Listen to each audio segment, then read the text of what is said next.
ขอเชิญร่วมพิธีและร่วมงานบุญงานยกยอดชัดฉลองสมโภชเจดีย์42เมือง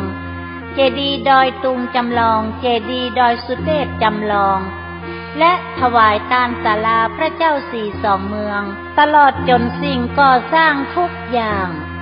ณม่อนพระเจ้า42เมืองดอยนางแก้วเขตรอยต่อจังหวัดเชียงใหม่เชียงรายระหว่างวันที่18ถึงวันที่20มีนาคม2565เจ้าภาพการก่อสร้างโดยคุณแม่จันฟองกิ่วแก้วพร้อมลูกหลาน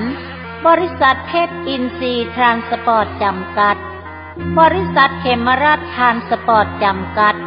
และคณะศิษยานุศิษย์พระเดชพระคุณพระพรหมมงคลหลวงปู่ทองสิริมังคโรอดีตเจ้าอาวาสวัดพระธาตุสี่จอมทองวรวิหาร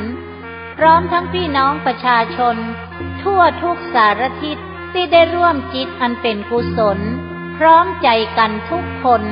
สร้างสิ่งก่อสร้างต่างๆไว้เป็นศาสนสมบัติของชาวพุทธทั้งประเทศณม่อนพระเจ้า42เมืองดอยนางแก้ว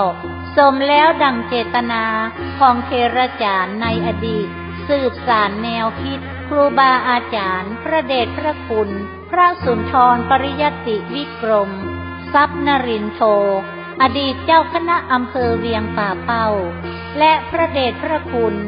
พระเทพวิสุทธิคุณกุศลคันธวโรอดีตเจ้าคณะจังหวัดเชียงใหม่กำหนดการดังต่อไปนี้วันอาทิตย์ที่13มีนาคม2565ขึ้น11ค่ำเดือน6เหนือตาลตุง2อำเภอปักตุงปักจ้อตั้งเจตนางานบุญตลอดทั้งวันวันศุกร์ที่18มีนาคม2565แรม1ค่ำเดือน6เหนือพุทธาภิเษกเหรียญพระเจ้า42เมืองและเหรียญแม่นางแก้วเริ่มเวลา6โมงแลงตลอดทั้งคืนพร้อมเบิกเนตรพระเจ้า42เมืองกวนเข้าทิพย์2ตำรา2หม้อ2จังหวัดวันเสาร์ที่19มีนาคม2565แรม2ค่ำเดือน6เหนือเป็นวันประกอบพิธียกยอดชัดประดิษฐานเหนือยอดเจดีย์42เมืองเจดีย์ดอยตุงจำลองเจดีย์ดอยสุเทพจำลองเวลา8โมงถึงบ่าย2เปิดโอกาสให้ประชาชนบูชาผ้าแพรบูชาเหรียญพระเจ้า42เมืองเหรียญเจ้าแม่นางแก้วเวลาบ่าย2โมง39นาทีประกอบพิธียกยอดชัดเจดีย์42เมืองเจดีย์ดอยตุงจำลองเจดีย์ดอยสุเทพจำลองพร้อมเจ้าภาพกล่าวถวายเจดีย์42เมืองและสิ่งก่อสร้างไว้ในพระพุทธศาสนาเวลา6โมง39นาทีพระสงฆ์เจริญพระพุทธมนต์อบรมสมโภชเจดีย์และเสนาสนะจนถึงเวลา4 ทุ่มประกอบพิธีสวดเบิกวันอาทิตย์ที่20มีนาคม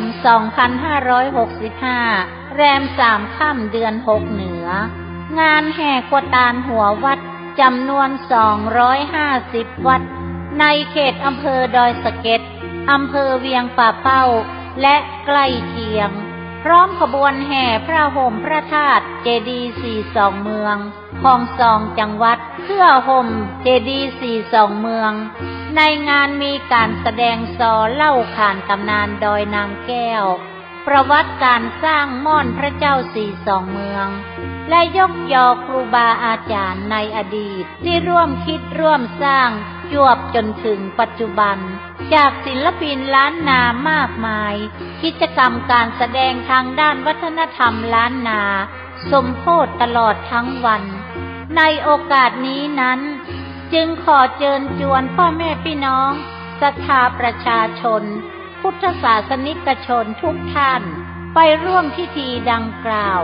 เพื่อเป็นการบันทึกไว้เป็นครั้งประวัติศาสตร์เป็นตำนานสืบสานเจตนาครูบาอาจารย์สืบไป